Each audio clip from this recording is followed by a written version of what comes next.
guys, how's it going? It's Al. Week 8 happened. That's about the best thing that I could say about week 8. It definitely happened. We're going to talk about everything that did happen. We're going to go over the cheat sheet, my cash game lineup, my tournament lineup for high stakes, my millionaire maker lineups. We're going to look at the listener league, see who won that. Shout out the top 10 winners. I did happen to take down a big pick'em on Underdog. So if you watched the Friday show, we won that for a lot of money. So that helped a little bit to kind of, ease the wounds. Worst week of the year for me, which is peculiar because it's not like the cheat sheet was off. Everything went nuts. I just got too far off of the chalk in too many spaces and did not correlate well with what I played. The chalk plays with the under 5% plays in those sorts of stacks and lineups. So didn't work out for me, but I know it worked out for a lot of you guys. So congratulations to you winners. Let's take a look at what I did and how I can get better moving forward. Thank you all for being here. Drop a like on the video, subscribe to the channel, ring the notifications bell. He's a legend. Here's the cheat sheet. This is what is up in the Discord every single Friday afternoon. I post this for YouTube channel members on our main channel. You can go to smizzle.tv/join if you'd like to become one. We start with the cash game values. I don't even have my sheet here where I've got all the scores that everybody had, but Alvin Kamara had like 27 points, Breece Hall about 21. Zay Flowers was a bust because apparently it was Gus Edwards' day, where he ran all the yards and all the touchdowns in. Zay Flowers had like 6-7 points, but he didn't kill you because everybody had him. And if you had all the other chalk stuff like Trey McBride, who went off for something ridiculous like 25 fantasy points for 2,800, you did just fine. 8K or Darnold at QB when this came out. So Darnold, you could have switched to one of the other cheap. You could have gone to Purdy. He had 24 points. 8K quarterbacks was essentially Jalen Hurts, who had like 30 something points, or Lamar Jackson, who had 12. So if you had Lamar, you did not do well. If you had Hurts, you won your cash games with all of this stuff. So looking at the rest of the sheet, not a lot of this stuff popped under 10% this week. George Kittle went bonkers for like mid-20s, had 150 yards receiving, had a touchdown. Alvin Kamara, Breece Hall, as we said. Every other one of the chalky running backs failed. Isaiah Pacheco, 6.5. Tony Pollard, 6.5, as CeeDee Lamb went completely nuts.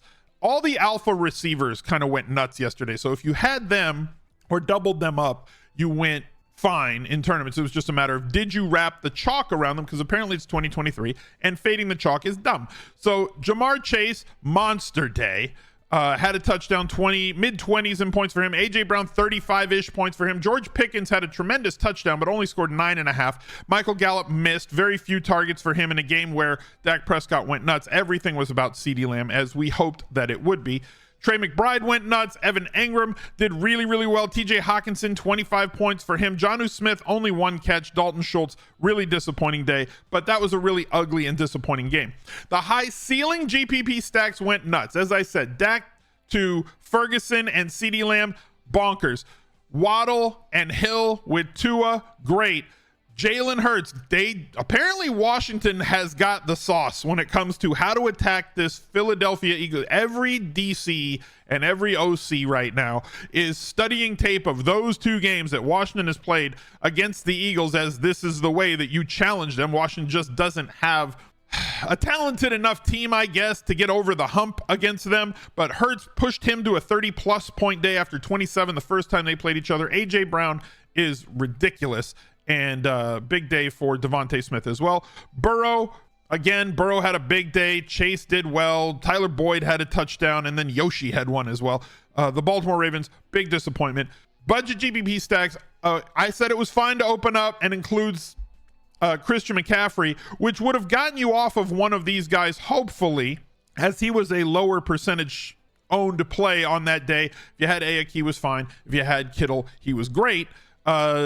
Colts games always seem to go bonkers, but like this Jonathan Taylor situation still has me tilted. 12 touches for 95 yards in the first half. He ended the game with 12 touches for 95 yards. Sorry, 11 touches, 11 carries, 11 touches, whatever in the first half, ended with 12. And people are like, oh, well, he got injured. No, he didn't. They had the ball left with like 8 minutes to go, down by 1 touchdown, and they did not give him the ball at all. They just let Gardner Minshew drop back, get pressured, run around, get sacked, and throw an incomplete pass. Watch that drive if you want to go back and watch the replay. Taylor was there. They even split him out all the way wide on one. They had him pass block on another one. It just made no sense. Oh, look, Jonathan Taylor's averaging like 9 yards per carry in the first half against this defense. And then, we don't want to use him in the second half. You've already paid him. Doesn't make sense.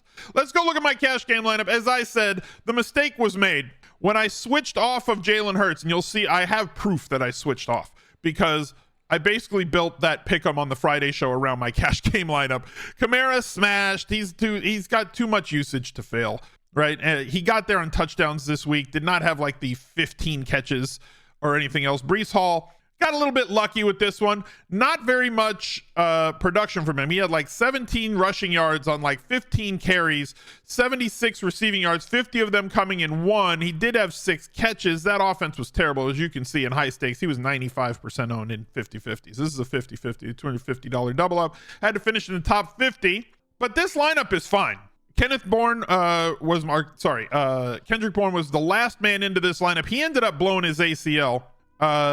I came up off of like a 27. It was the Vikings or the Jacksonville Jaguars were in this lineup here. I was going to be on Pacheco here. As you can see, everybody just kind of really highly owned. Got the early touchdown from Bourne to pay that off, but I came off of Jalen Hurts here. Jalen Hurts with 20 more points would have put me up at 150. 150 with this lineup puts you in the money. So that was the difference. It was just a $100 quarterback difference that cost me all of my cash games this weekend because I just played in the double ups. This is why you should play in 50 or in head-to-head games, because if you play, this is why I advise playing a lot of different head-to-head games, right? Against the $1, $2 opponents. If you have a 50th percentile lineup, you're going to win 50% of your head-to-head games. If you have a 50th percentile lineup and you play in head-to-head or in double ups and 50-50s and you lose, you're going to lose 100%. So this is exactly why I tell you guys, go after a lot of different opponents with head-to-head games. I can't play the low stakes ones. They bar me and people like me from playing them. That's why you need to take advantage of those games. My high stakes lineup, I had the Purdy double, Ayuk, Jennings, Chase. Jennings did absolutely nothing. Ayuk had 100 yards. Schultz did nothing for me. Had him paired with Thielen. Taylor, talked about that annoying situation. Breece Hall in the Thunderdome was 73% owned. Had the Falcons defense. They did not do well enough, as Will Levis apparently is Tennessee Jesus, throwing for 4 touchdowns in his game. Can one of the mods get me the link to the Listener League in chat or in the mods channel? That would be outstanding so that I could grab that a little bit later. Thank you very much. Taking a look at my Millionaire Maker lineups. Again, like I said, I had like 40% Jonathan Taylor. I was extremely excited about Jonathan Taylor, and I was more excited about Jonathan Taylor because Zach Moss was playing. If Zach Moss was out that game, everybody would have gone to Jonathan Taylor. He would have been the top play, and he would have carried like 30%. The problem wasn't that Zach Moss was there. The problem wasn't the matchup. He was going to shred that team. Zach Moss shredded that team in the second half when he was given a lot of carries there as well. So I had a ton of him throughout my lineups, and it just kind of ate everything up. Christian McCaffrey, only 13%. Kittle, 11. Purdy, 5.5. That double stack did exceptionally well. If you could have paired that with Chase, you did really well yourself.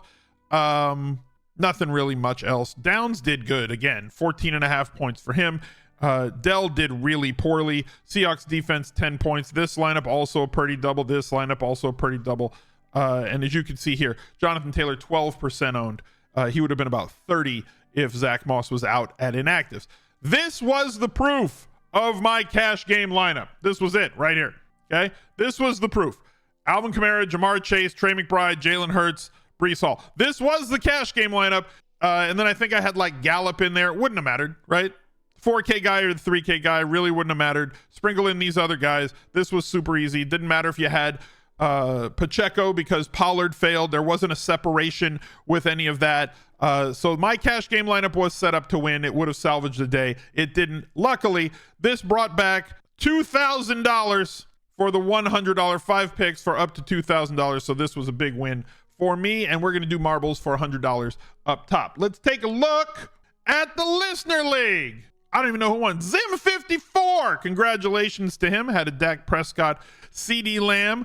Here we have Downs, Kittle, Kamara. Broncos defense for 75 went down to the minimum. So much variance in defenses. Paying down makes a lot of sense. It's impossible to figure out. It's impossible to figure out who's got, what defense is going to score a defensive touchdown. But pressures matter. 3 fumble recoveries, 2 interceptions, did not allow a lot of points to the Chiefs. 3 sacks for them as well. Monster day. Fantastic lineup. Congratulations to him for attacking the sub 5% Gus Edwards, who had 29 points yesterday. Big day for him. The comeback kid, congratulations with your Burrow lineup. BL19, 7 Plock 7, Dave Sum 81. Sounds like a band from like the 1990s, right? Montana 2799. Fire Dogs had Sam Howell with Terry McLaurin and AJ Brown. Mango. A lot of Sam Howell is going to pop in this because you get the AJ Brown, Smith, McLaurin did well. If anybody had Dotson, he did monstrous as well. 27.8 points for him at 1.4% owned. MPD 2210. Congratulations to all of you. Make sure that you get in the Listener League for week 9. Join the Discord. Make sure you get into the VIP channels there and look out for another video right there. He's a legend.